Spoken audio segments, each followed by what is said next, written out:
안녕하세요. 14장 연습 문제 빠르게 한번 풀어보도록 하겠습니다. 14.3번은 등흡광점이 없다는 것은 무엇을 나타내는가? 그럼 등흡광점이 나타내는 물리적 의미를 생각을 해보면 되는데요. 등흡광점이라고 하는 것은 흡수 스펙트럼이 파장에 따라서 이렇게 있을 때에 초기에 이렇게 찍혔는데 나중에 이제 시간이 지날수록 이런 식의 모양으로 바뀐다라고 해보겠습니다.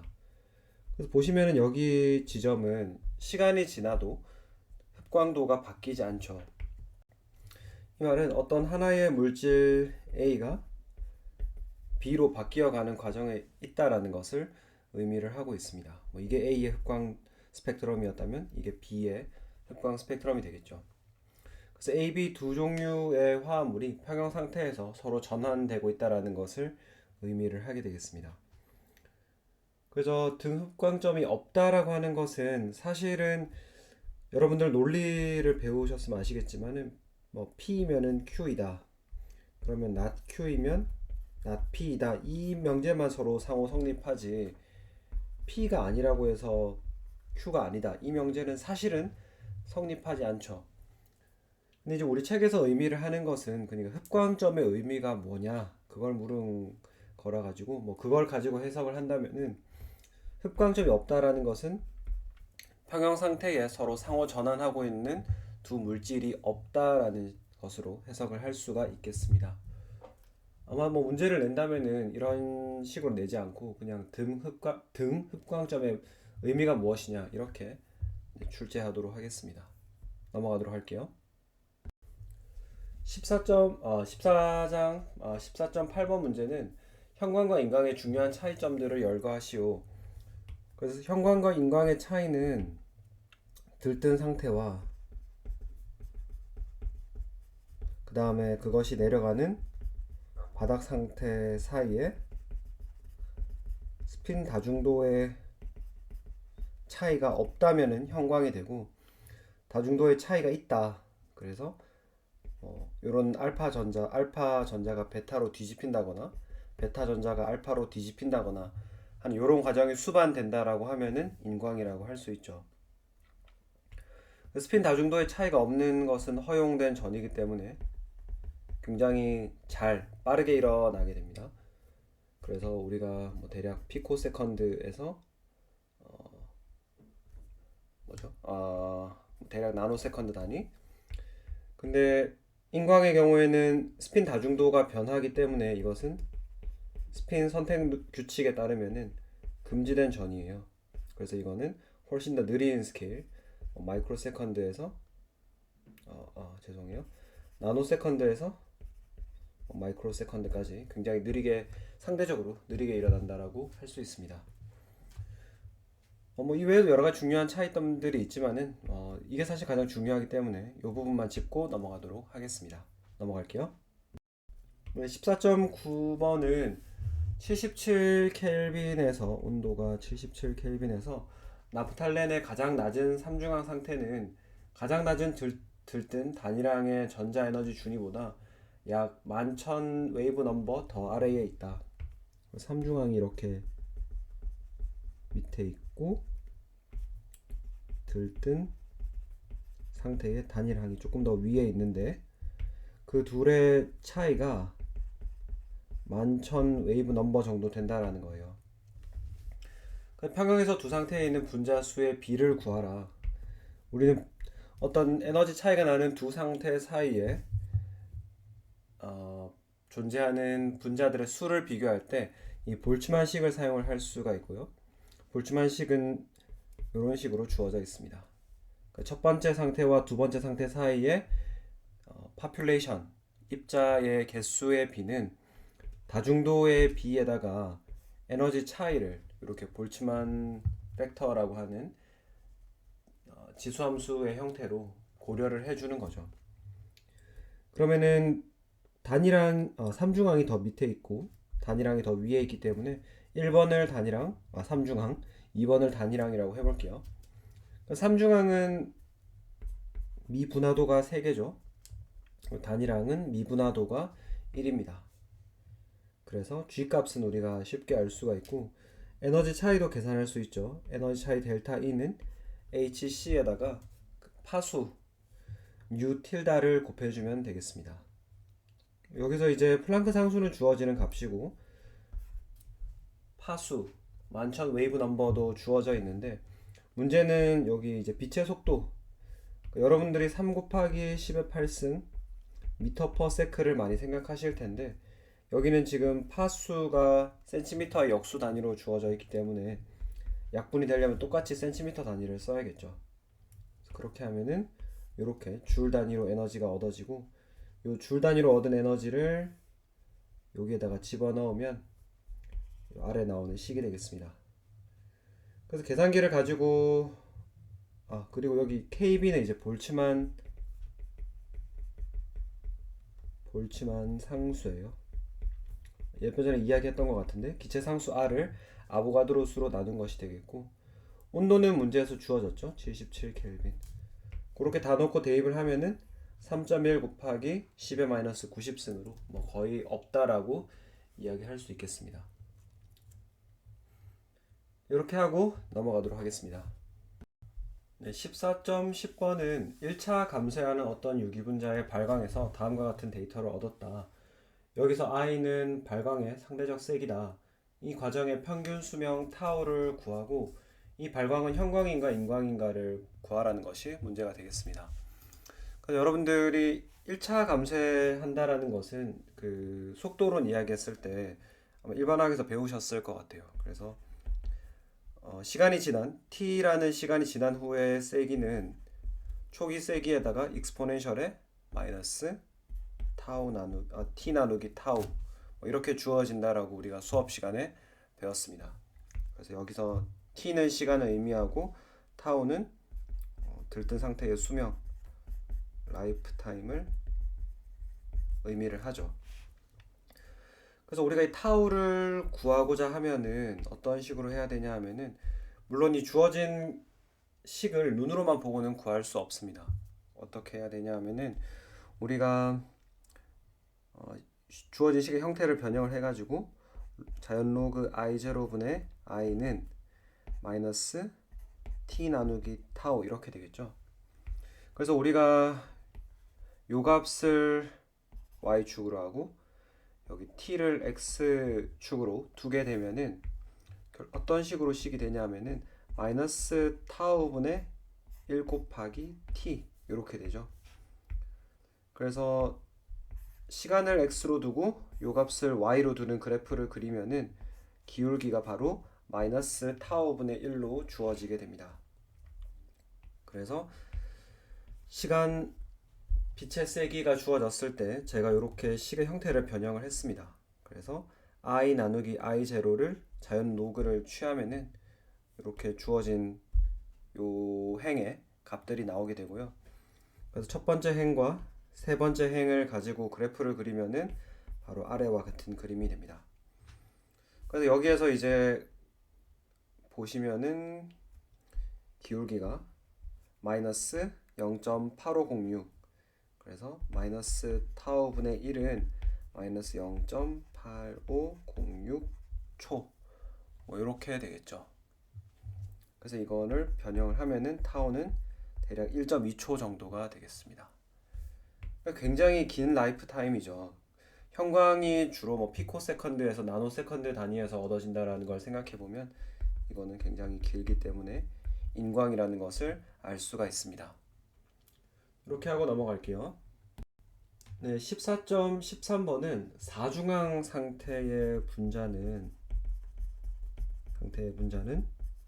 몇 개의 홀전자를 가지고 있느냐 이거를 물었습니다. 그래서 우리가 대문자 S는 소문자 S 곱하기 2 더하기 1 이렇게 주어진다라고 했고 이 대문자 S가 바로 스핀 다중도예요. 그럼 이 스몰 s는 뭐냐? 바로 스핀 가운동량, 스핀 앵귤러 모멘텀 이렇게 되는 거예요. 그러면 전자의 스핀 가운동량이라고 하는 것은 뭐냐? 전자 한 개가 있으면은 스핀 가운동량이 2분의 1이죠. 거기에다가 전자가 여러 개 존재하면은 전자의 개수를 곱해주면 되겠습니다. 이게 바로 스몰 s가 되는 거죠. 그래서 좀 색깔로 구분을 해볼까요? 스핀 다중도는 이렇게 녹색으로 표현을 해보고 전자의 스핀 가운동량은 파란색으로 표현을 해보도록 하겠습니다. 그럼 사중항이라고 하는 거는 스핀 다중도가 4란 이야기예요. 스핀 다중도가 4다. 그 말은 2s 플러스 1 했을 때 전자의 스핀 가운동량 s가 얼마예요? 식을 풀면 2분의 3이죠. 그럼 전자 개수가 얼마란 이야기입니까? 홀 전자의 개수가 바로 3개다라고 풀 수가 있겠습니다. 넘어가도록 하겠습니다. 14.15번은 산소 분자와 같은 몇몇 분자의 바닥 전자 상태는 O2는 바닥 상태가 삼중항 상태인데요. 삼중항 바닥 상태의 분자의 경우 형광이 발생하는 들뜬 상태의 다중도는 무엇이냐 이렇게 물었어요. 스핀은 우리가 스핀이 아니라 제가 마음이 급하니까 형광이라고 하는 것은 우리가 허용된 전위, 그러니까 스핀 다중도의 변화가 없는 이게 0인 전위를 우리가 형광이라고 부르죠. 바닥 상태가 삼중항이면은 형광을 내기 위해서는 당연히 들뜬 상태도 삼중항의 스핀 다중도를 가지고 있어야겠습니다.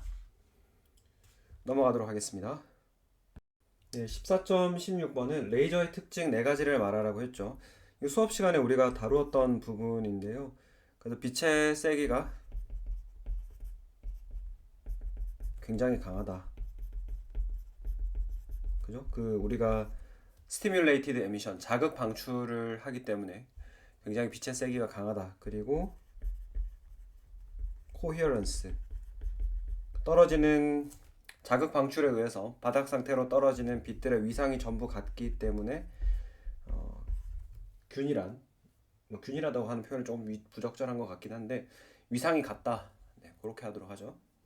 그 다음에 단색성, 들뜬 상태에서 바닥 상태로 이렇게 떨어지는데 굉장히 많은 분자가 동일한 에너지 간격을 두고 빛을 방출하기 때문에 동일한 색깔의 빛을 방출하죠. 그래서 단색성이다.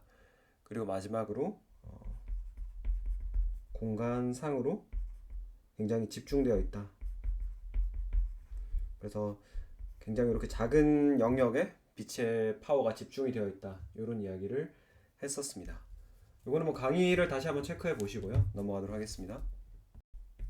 14.17절은 두 개의 에너지 준위로는 레이저 빛을 발생시킬 수 없는 이유를 설명하시오.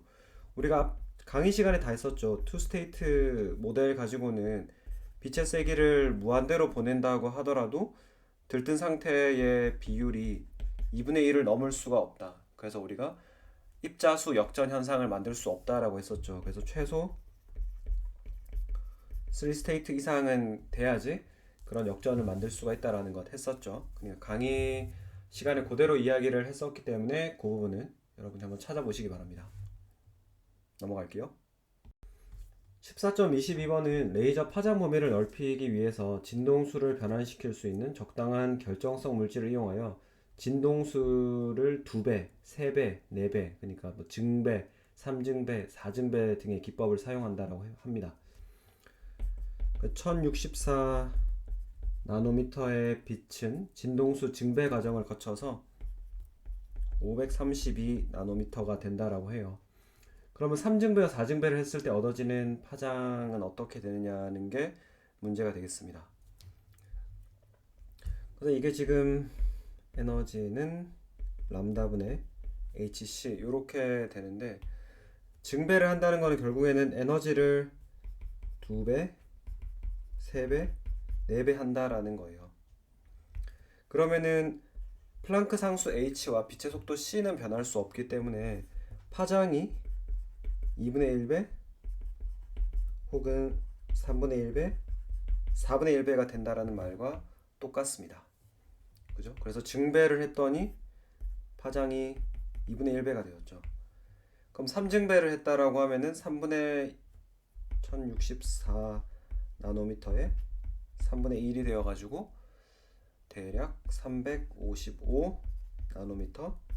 4증배를 했다 그러면 4분의 1을 해가지고 266 나노미터 뭐 이렇게 되겠습니다.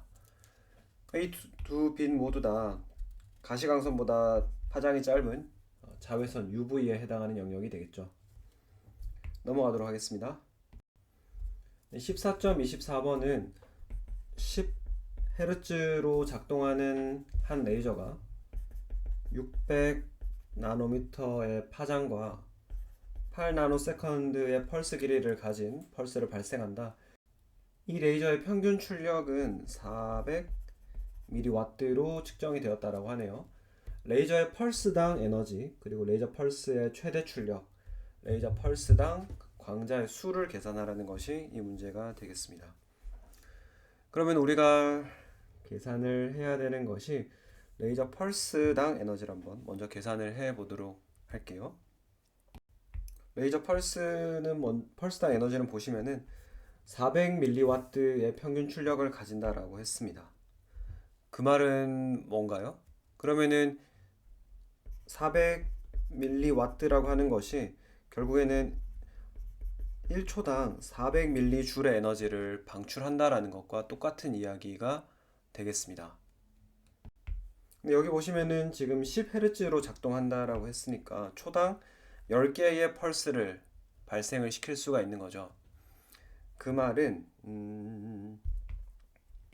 1초에 400mJ를 방출을 하는데 거기에 10개의 펄스가 있어요. 그러면은 한 개의 펄스에 실려 나가는 에너지는 이거의 10분의 1인 40mJ이라는 것을 알 수가 있겠습니다. 그렇게 해서 레이저 펄스당 에너지를 계산했고, 그럼 레이저 펄스의 최대 출력은 얼마냐? 지금 하나의 펄스당 에너지가 40mJ이 실려 나간다라고 했는데 그 레이저가 얼마나 지속되냐면 8나노세컨드 동안 지속이 돼요. 그러면은 최대 출력이라고 하는 것은 40mJ의 에너지를 8나노세컨드 동안 뿜어내는 것이기 때문에 40 곱하기 10의 마이너스 3승 줄 나누기 8 곱하기 10의 마이너스 9승 초, 이렇게 해서 계산하면은 5 곱하기 10의 6승 줄 세크, 이렇게 줄 퍼 세크가 되니까 이게 와트 단위잖아요. 그래서 5 곱하기 10의 6승 와트, 이렇게 쓸 수가 있겠습니다. 그리고 마지막으로 레이저 펄스당 광자가 얼마나 들어있느냐, 그걸 물어봤는데 지금 레이저 하나의 한 개 펄스의 에너지가 40mJ이라고 했죠. 그러면 우리는 광자 한 개, 600나노미터의 파장을 가지는 광자 한 개의 에너지를 계산을 할 수 있습니다. 그래서 이 포톤 이렇게 계산하면은 람다분의 hc로 계산을 할 수 있죠. 그럼 이게 몇 개가 모여야지 40mJ이 될 수 있느냐? 넘버 오브 포톤은 포톤의 에너지 분의 40mJ, 이렇게 해서 계산하면 1.2 곱하기 10의 17승 개가 얻어지게 됩니다. 네, 다음 문제로 넘어가겠습니다. 14.28번은 메테인 CH4의 광전자 스펙트럼에서 CH 결합에 해당하는 피크가 두 개로 나타나는 이유를 설명하시오라고 되어 있습니다. 그래서 우리가 CH4의 구조에 대해서 설명을 할 때 sp3 혼성을 도입을 해서 이야기를 하죠. 그래서 흔히 이야기하기로 이 네 개의 결합이 모두 동등하다, 이런 것들을 배웠습니다. 그래서 우리가 혼성 오비탈 개념을 가지고 네 개의 CH 본드가 동일하다라는 것 같은 것들은 잘 이해를 할 수 있는데, 실제로 광전자 스펙트럼에서 CH에 해당하는 피크가 두 개로 나타나는 이유는 설명을 할 수가 없죠. 근데 우리가 여러분들이 나중에 무기화학에 가서 배우시겠지만은 메테인의 분자 오비탈을 그려보면은 여기와 같습니다. 그래서 보시면은 이게 이제 CH 결합에 대한 오비탈 4개를 나타내고 있는 건데, 보시는 것처럼 이렇게 두 종류로 나누어져 있어요. 그래서 요거 한 세트와 요거 세 세트 이런 식으로 나누어져 있거든요. 그래서 광전자 스펙트럼에 따르면은 두 개의 에너지가 레벨이 다르죠. 그래서 이렇게 두 가지를 우리가 관찰을 할 수 있는 겁니다. 왜 두 가지로 관찰되냐 이런 것들은 좀 더 자세한 것들은 무기화학에서 배워보도록 하겠습니다. 넘어가도록 할게요. 14.30 분자 전자 구조 계산에 의하면 산소의 원자과 분자 오비탈들의 결합 에너지는 0.5389 여기가 지금 하트리 단위죠. 네. 하트리 단위로 0.5389 0.60354 그 다음에 0.7171 하트리라고 합니다. 그래서 에너지 공급원으로는 58.46 나노미터의 광자 공급원을 사용했을 때에 광자 스펙트럼에서 각 결합 에너지에 대응되는 전자의 운동 에너지는 얼마일까? 그렇게 물었죠. 그럼 우리는 에너지 보존 법칙을 사용할 수 있습니다. 광자 공급원에서 방출되는 이 광자 58.46 나노미터의 파장을 가지는 광자의 에너지가 포톤의 에너지가 어떤 형태로 전환이 되냐 하면은 이만큼의 결합 에너지를 떼어내는데 사용되겠죠, 그죠? 그래가지고 바인딩 에너지에다가 그 다음에 떨어져 나간 전자가 가지게 되는 운동 에너지 이렇게 되겠죠. 그러면은 포톤의 에너지가 얼마가 되느냐 이걸 한번 계산을 해보면은 이거 이제 너무 쉽죠. 람다분의 hc 이렇게 해서 계산을 할 수가 있고 그리고 이거를 우리가 일렉트론 볼트 단위로 바꿔서 써주면은 21.21 일렉트론 볼트가 될 겁니다. 물론 주를 일렉트론 볼트로 바꾸고 하는 그런 환산인자들은 시험에 나온다면 모두 주어질 것이기 때문에 걱정하실 필요 없습니다. 1.602 곱하기 10의 마이너스 19승 줄이 1 일렉트론 볼트에 해당하는 거죠. 그래서 지금 포톤 에너지 계산했고 그 다음에 바인딩 에너지는 여기에 주어져 있죠. 주어져 있는 하트리 단위로 주어져 있는 거를 일렉트론 볼트 단위로 전부 계산하면 되는데 보시면은 1 하트리가 27.1 하트리가 27.211 EV라고 주어져 있으니까 이게 뭐 14.66 EV 그 다음에 16.423 그리고 19.51 그렇게 되겠습니다. 그래서 에너지 보존 법칙에 따라서 21.21에서 요 값들을 빼주면은 각 상황에 대해서 운동 에너지는 6.55, 4.79, 1.70 이렇게 되겠죠. 그래서 여기서 보실 수 있다시피 더 강하게 속박되어 있는, 더 강하게 붙어 있는 전자일수록 떨어져 나갔을 때에 가지는 운동 에너지가 작다라는 것도 확인을 할 수 있습니다. 넘어가도록 하겠습니다.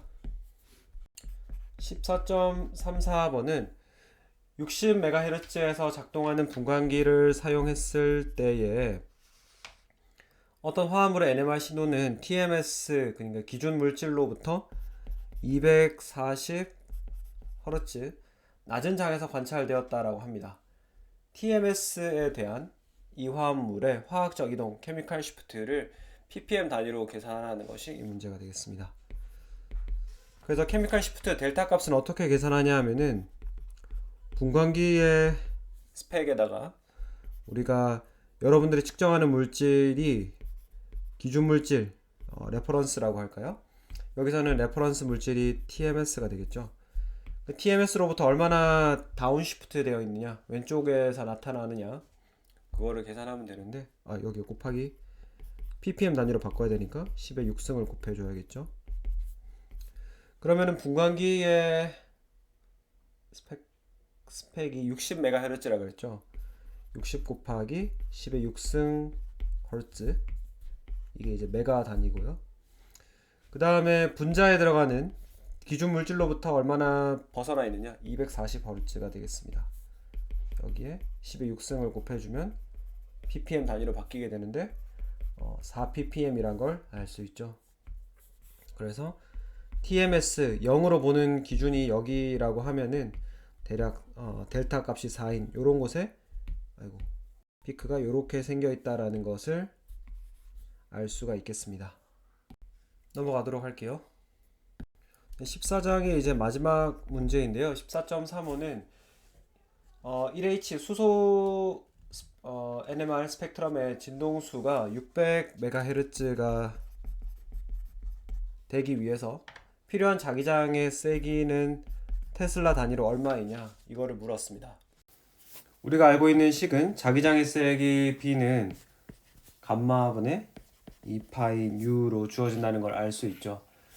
그래서 이 감마 값은 그 원자핵의 고유한 값이라고 했기 때문에 그 값을 수소 원자에 대해서 찾아보면 26.75 곱하기 10의 7승 테슬라의 역수 초의 역수 이렇게 주어지고 2파이에 우리 600MHz 이야기를 했기 때문에 그러면은 600 곱하기 10의 6승 허르츠가 되는데 헐츠가 초의 역수 단위니까 이렇게 쓸 수가 있고 계산을 하면은 이게 14.1 테슬라라는 것을 알 수 있습니다. 근데 이 정도의 자기장을 걸어줘야지 수소의 그 업스핀과 다운스핀 사이의 에너지 차이가 600MHz에 해당한다라는 것을 알 수가 있죠. 네, 14장은 이렇게 해서 정리가 되고요. 뭐 또 다른 궁금한 점이 있으면은 이메일로 부탁드립니다. 감사합니다.